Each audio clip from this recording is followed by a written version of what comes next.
Le jeudi 18 septembre, une manifestation intersyndicale, donc tous les syndicats, ont appelé à une grande manifestation à Périgueux avec un départ devant le palais de justice.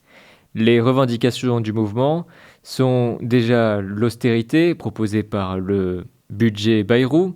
On ne sait pas s'il sera reconduit par le nouveau Premier ministre Sébastien Lecornu, mais aussi comme autre revendication l'abrogation de la réforme des retraites à 64 ans et plus de justice sociale et de pouvoir d'achat. Voici une première partie des enregistrements effectués lors de cette journée de manifestation. En ce 18 septembre, vous êtes là aussi pour faire poids, pour montrer que vous êtes présents, y compris les jeunes comme vous ? Bah oui, tout à fait. Et puis pour exprimer aussi la colère face à ce gouvernement qui enchaîne vraiment catastrophe sur catastrophe. Donc c'est pour montrer qu'il y en a marre, quoi. Pour vous, de votre point de vue, quelles sont les catastrophes les plus graves ? Il y a le budget, le fait que depuis des années, il y a une précarisation de plus en plus grande d'une partie de la population française, qu'il y a de moins en moins de moyens qui sont donnés à la fonction publique, aux hôpitaux, à l'école. Il y a vraiment une partie de la population, je pense, qui en peut plus, qui peut plus continuer comme ça. Je ne sais pas si vous avez entendu parler, après le Covid, là, dans les années 2021, il y avait eu des files d'étudiants qui attendaient pour avoir de l'alimentation, de l'aide alimentaire. Oui, tout à fait. C'était à une époque où moi-même j'étais étudiante et du coup, la précarité étudiante, elle était hyper visible, mais elle est toujours extrêmement visible aujourd'hui. À cette époque-là aussi, je sais plus si c'était pendant ou après le Covid, il y avait les repas du Crous qui avaient été mis à 1 € et ça c'était vraiment une mesure qu'on était beaucoup à trouver même nécessaire. Et je pense que ce serait typiquement le genre de mesure qu'il faudrait remettre en place parce qu'il y a plein d'étudiants et étudiantes qui sont obligés de cumuler plein de taf, qui du coup sont pas dans des conditions optimales pour faire leurs études, quoi. On dit que c'est une génération sacrifiée. Oui, je suis assez d'accord avec ça. Donc ça veut dire que vous n'avez pas espoir en l'avenir aussi, si ? Je sais pas. Des fois c'est difficile d'être optimiste, mais après si les mouvements sociaux prennent et qu'on est de plus en plus nombreuses à se mobiliser dans la rue, peut-être que ça peut redonner espoir, oui. Dans votre lycée, dans vos études après, est-ce qu'il y avait des mouvements de jeunes qui s'organisaient ? Un peu. J'ai l'impression que peut-être il y a plus de jeunes aujourd'hui qui se mobilisent, qui s'organisent, et peut-être de plus en plus tôt. À la fac, oui. Mais moi j'étais au lycée en tout cas, moi. Au lycée pas encore. À la fac, oui. Oui, au lycée. Et là à Périgueux, à l'université aussi ? Ça je sais pas, je suis de passage ici, du coup je sais pas ce qu'il en est des mouvements sociaux. Mais j'espère oui que les jeunes ici s'organisent aussi. Par exemple, quels médias vous suivez ? Parce qu'il y a aussi chez les jeunes des nouveaux médias, les médias classiques ne sont plus considérés fiables. Ouais. Quels médias vous suivez ? Je suis pas mal de comptes sur Instagram, Cerveau non disponible par exemple, sinon Blast, ce genre de médias. Le média Mediapart ? Oui, Mediapart aussi, par exemple, Mediapart. Après des journaux un peu plus classiques, genre Le Monde, Libération toujours, mais... Salomé Saké sur Blast ? Ouais, qui est trop forte, ouais. Merci. Avec plaisir, merci à toi. Mon point de vue, c'est qu'effectivement, il faut qu'il y ait le maximum de gens qui se rassemblent, puisque une très grande majorité de Français sont contre les mesures qui étaient prévues dans le budget que M. Bayrou avait fait. Alors, le nouveau gouvernement qui va être formé, il faut qu'il puisse, entendre ce que les Français veulent, c'est-à-dire que l'austérité, non, c'est que de l'argent, effectivement, il en faut pour les services publics, pour faire vivre le pays, mais cet argent-là, c'est pas dans la poche de ceux qui n'ont pas grand-chose qu'il faut le prendre, c'est dans la poche des milliardaires. Et quand même, il y a une commission parlementaire menée par le communiste Fabien Gay et le LR, dont je ne me souviens plus le nom, qui a indiqué que les patrons français, les grandes entreprises, très très grandes entreprises, ont bénéficié de 211 milliards d'argent public. Et tout ça en contrepartie de rien. Vous n'êtes pas la première à le dire, j'ai l'impression que maintenant c'est de notoriété publique. C'est de notoriété publique et donc comme on l'a dit, rendez-nous cet argent-là, pas à nous personnellement, mais au pays pour qu'effectivement on puisse faire vivre les services publics, la santé, l'école, la culture, tous les services publics et les entreprises et créer des emplois. Oui, voilà, moi je suis là pour ça, pour qu'effectivement il y ait une autre orientation. L'année dernière, il y a eu des élections que M. Macron a provoquées, anticipées. Ces élections, elles ont donné quand même, le premier bloc est arrivé en tête, c'est le bloc de gauche. Il n'a pas Le Front populaire. Le Front populaire. Il n'a pas voulu nommer un Premier ministre de gauche. Il a nommé M. Bayrou, qui a été dans le même sens que ce qui se fait depuis 2017 et encore pire. D'abord M. Barnier et ensuite Bayrou. Voilà, exactement. Oui, Bayrou en seconde, vous avez raison. Et donc là, aujourd'hui, il a nommé M. Lecornu. Alors bon, moi je ne veux pas d'emblée dire M. Lecornu, mais voilà, M. Lecornu, il faut qu'il entende ce que les gens veulent. Et moi je suis là aujourd'hui pour qu'on puisse dire, on veut une autre politique, c'est clair, on veut une autre politique. Et si, admettons, ils font encore la sourde oreille sur ce mouvement, comme ça s'est passé pour les retraites, alors que faire dans l'immédiateté? Est-ce qu'on peut se permettre d'attendre 2 ans pour 2027? Moi je pense que la question elle n'est pas immédiatement 2027. La question elle est de dire quel budget on va voter, voilà, première chose. Alors si effectivement la question de la censure se pose, si c'est la même chose que ce que faisait M. Bayrou qui est proposé. Et donc pour qu'enfin il y ait un autre gouvernement qui soit appelé et qui propose une autre politique. Moi c'est ça mon... Plus on est nombreux, plus ça fera pression. Alors. Voilà, exactement. Pour le gouvernement de Lecornu qui est en cours en ce moment en tout cas. Est-ce que des ministres de gauche vont être sélectionnés? Ah mais ça je sais rien, c'est pas à moi de le dire, c'est pas moi qui forme le gouvernement. Après c'est quelle politique va être faite par ce gouvernement. Et c'est ça qui je crois importe aux Français, c'est effectivement qu'on puisse résoudre les problèmes auxquels ils sont confrontés au quotidien. Et en réalité on ne les résout pas, on fait aller encore plus loin, encore plus loin, encore plus loin. Voilà, c'est tout. Merci pour votre point de vue. Je vous en prie. Au revoir. Quel est votre point de vue sur la situation Ouais. Est-ce que votre pancarte c'est Manu Chao, enfin celle de votre fille? Alors, et la vôtre? alors moi c'est Ça va finir avec du plomb dans ton cul en fait. la loi du plomb. La loi du plomb, voilà, qui est un scandale au niveau écologique, agricole et tout ça, et qui malgré 2,5 millions de signatures sur la pétition est quand même passé. Donc je suis en colère. Voilà. Oui, c'est comme une atteinte à la démocratie, ça aussi. C'est complètement une atteinte à la démocratie. De toute façon, depuis les manifestations des retraites où vous avez énormément de monde dans la rue et tout, tout passe en force. Et en face, qu'est-ce qu'il y a en argument? De la répression. Donc on met des CRS, des flics en face et ce que pensent les gens, on s'en fout complètement et ça ne peut pas durer. Alors le bloc central, comme on l'appelle, les macronistes, dirait que la loi du plomb a certes été votée, mais qu'on a enlevé un des articles avec l'acétamipride, mais tous les articles sur les méga-bassines, par exemple, rien du tout. Voilà, exactement. Donc, et là, on parle de l'eau, de la ressource eau qui appartient à tout le monde. Donc, on laisse quelques gros agriculteurs, parce que je suis pour l'agriculture française, mais les gros agriculteurs vont s'approprier une ressource qui appartient à tout le monde. Et après, pas du tout, mais vous avez peut-être des connaissances aussi. Mais voilà, j'ai des connaissances. J'ai des amis qui sont agriculteurs avec des petites exploitations et qui se sentent menacés aujourd'hui. Et ils le voient bien que ces projets de méga-bassines, tout ça, c'est le soutien de la FNSEA, donc des gros agriculteurs en général, quoi. Voilà.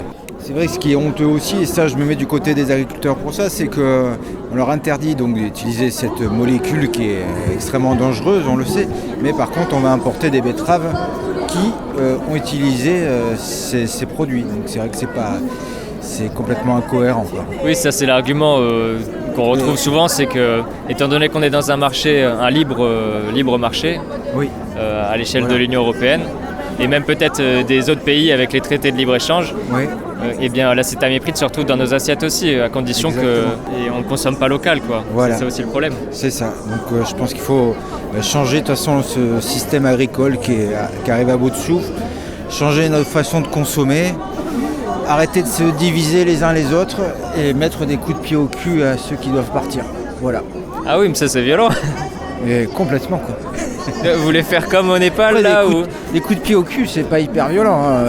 Vous avez vu ce qui s'est passé au Népal? Oui, tout à fait. Après, malheureusement, aujourd'hui, je crois que c'est la violence. Je suis pas pour la violence, mais en fait, il n'y a que ça qui fait que les gens sont entendus. Alors, brûler un parlement, bien sûr que c'est violent, mais en même temps, quand vous éborgnez des gens... ou que, on leur coupe la main, etc. On les a vus. Les gilets jaunes. Les gilets jaunes. Mais c'est de la violence aussi, donc est-ce qu'il faut se résigner, rien faire, rester chez soi? Je crois pas. Non, il faut aller au conflit, puis à un moment donné, il faut essayer de convaincre le maximum de personnes, et pourquoi pas convaincre les forces de l'ordre, parce que ils mangent de la même chose que nous, quoi. Oui. Vous soutenez les Gilets jaunes d'après ce que vous disiez? Alors je soutiens pas tout dans les Gilets jaunes, hein, mais La revendication principale. qu'est-ce que c'était? Voilà, c'est dur à savoir. C'est parti d'une augmentation de l'essence, du prix de l'essence, donc je soutiens pas tout, mais après je soutiens quand les gens se mettent ensemble et se révoltent contre un système qui est à bout de souffle et qui n'a plus de sens aujourd'hui. Il y avait une revendication qui est venue un peu sur le tard avec les discussions et les assemblées. Oui. C'était le référendum d'initiative citoyenne.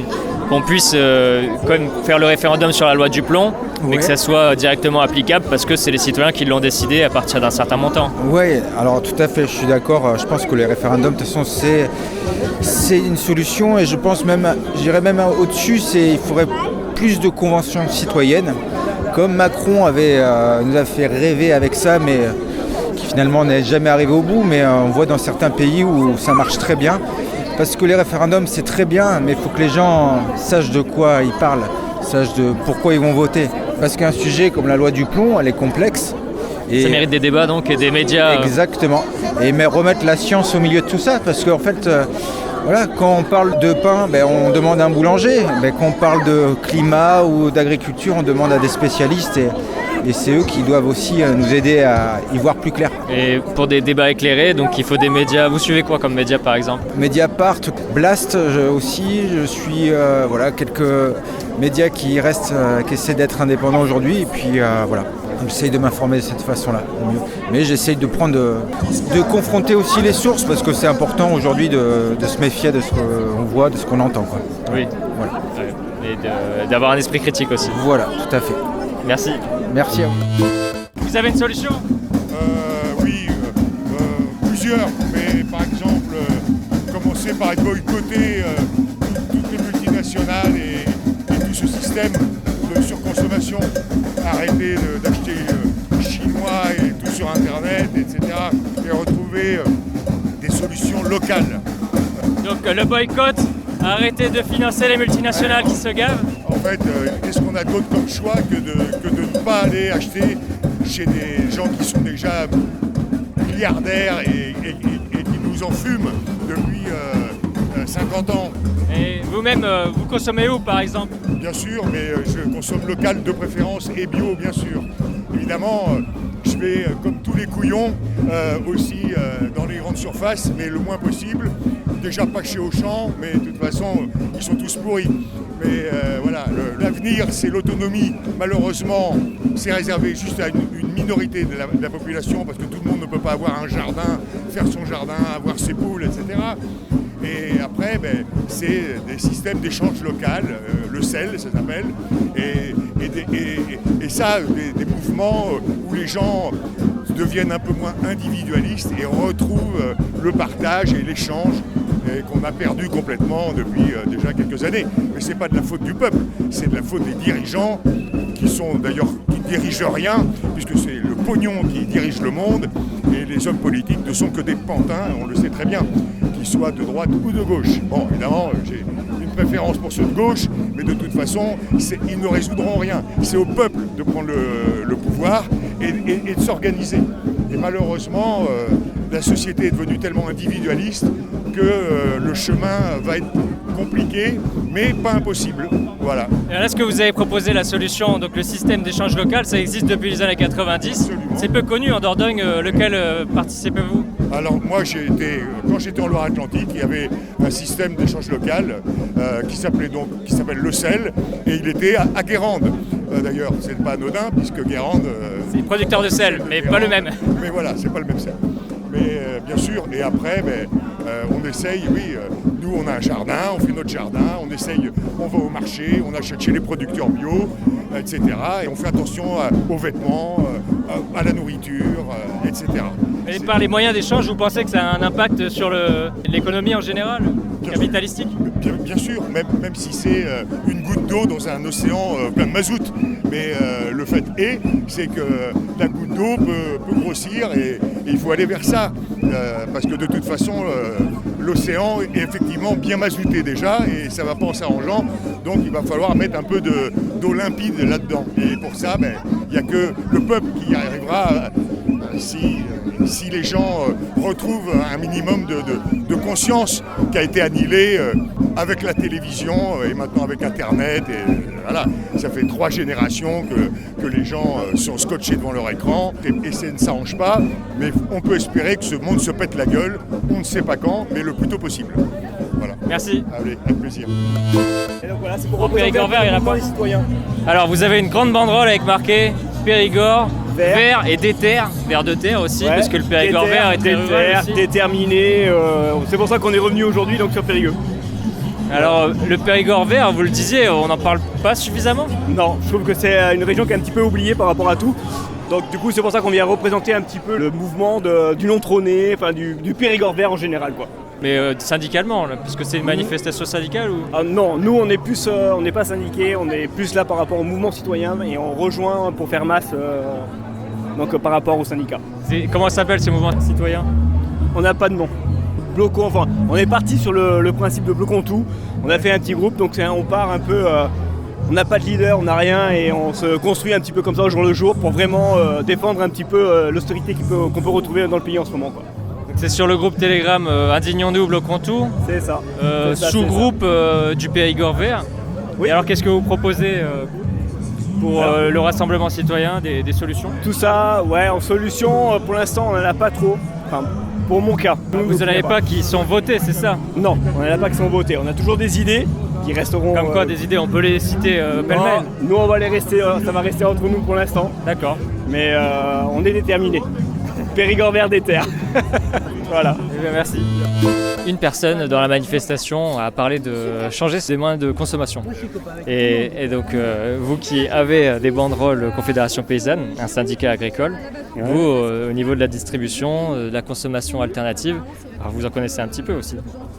Eh bien oui, il faut arriver à boycotter tout ce qui est supermarché et compagnie, faire le lien entre bonne alimentation et bonne santé. Il faut que tout le monde ait conscience de ça. Que les médicaments c'est la bouffe déjà, donc si on mange bien, si on va dans les marchés de producteurs, dans les fermes, dans les boutiques de producteurs et tout, on gagne en santé, on gagne en longévité, on gagne en tout pour ses enfants, pour tout. La plupart des maladies viennent du fameux complexe qu'on nous en bazarde les oreilles dans les lycées agricoles depuis toujours, NPK. L'azote est favorisant des cancers, donc il faut quand même arriver à ouvrir les yeux, à boycotter toutes ces conneries. Une nourriture saine, il n'y a que ça pour sauver l'humanité. Et en plus, ça promet une agriculture paysanne qu'on prend à la com pour ramener. On ne peut pas lutter contre le changement climatique, mais on peut renforcer la biodiversité avec des fermes autour des champs et tout. Et on a tout à gagner à changer d'agriculture. Et il ne faut pas bloquer les gens contre les autres, il faut leur démontrer que la santé, elle est dans l'assiette. Et avec une bonne agriculture, on sauve le planète et on sauve l'humain. Et au niveau économique, pour un prix tout aussi équivalent finalement. Parce que où sont les marges pour les agriculteurs? Eh ben, les marges, elles se font où? Les agriculteurs, enfin les syndicats majoritaires, la FDSEA et la CR pour ne pas les nommer, ils confondent rendement et marge brute. Avec un faible rendement, bien souvent une meilleure marge, parce que quand on met tout son argent pour faire un bon rendement, il ne reste pas grand-chose aux paysans. Que du stress, du bon matériel, d'accord, mais bon, à part se frotter le ventre, ça ne sert à rien. Et le gars qui maîtrise sa production, il est fier déjà du métier qu'il fait, il est fier de donner à manger aux gens, il a un retour par le consommateur d'une meilleure santé, d'une meilleure alimentation. Il n'y a qu'à visiter tous les marchés de producteurs, il n'y a que des gens souriants, heureux et tout. Vous allez dans les coopératives et tout, il n'y a que des mecs qui font la gueule. Donc la solution, elle est là. Et ça date pas d'hier parce que... Ça date pas d'hier, mais la prise de conscience... moi, ma mère m'a offert Printemps silencieux, j'avais 11 ans. J'ai 68 ans aujourd'hui et il n'y a pas grand-chose qui a changé. Non, mais par contre, avec Internet, maintenant, dans les consciences, c'est de plus en plus connu, ce genre de choses. Donc, il y a un changement qui risque de s'opérer. Oui, il y a un changement qui bouge, en particulier avec les amis de la Confédération Paysanne, puisqu'on pense que le nombre d'agriculteurs étant tellement faible, il faut que la société civile mette son poids dans la balance et dise nous, on veut des bons aliments, on veut des bons trucs, on est prêt à vous aider, mais il faut nous satisfaire au niveau gustatif, au niveau qualité des produits, et on a qu'à y gagner. Il faut lutter contre les lobbies et contre toutes ces saloperies de multinationales. Les paysans, ils ne sont pas faits pour faire des capitaux pour les multinationales, ils sont faits pour faire de la bonne bouffe pour tout le monde. Voilà. Et alors pour les auditeurs qui voudraient savoir, qu'est-ce qu'il faut taper sur Internet pour trouver? Il y a une carte avec tout. Oui, voilà. Vous tapez les amis de la Confédération Paysanne, il y aura tout. Voilà. Sur les amis de la Confédération Paysanne. Ou Agrobio-Périgord, il y a tout aussi. Pour la Dordogne. Je ne sais pas si c'est international, mais pour la Dordogne, c'est Agrobio-Périgord. Merci.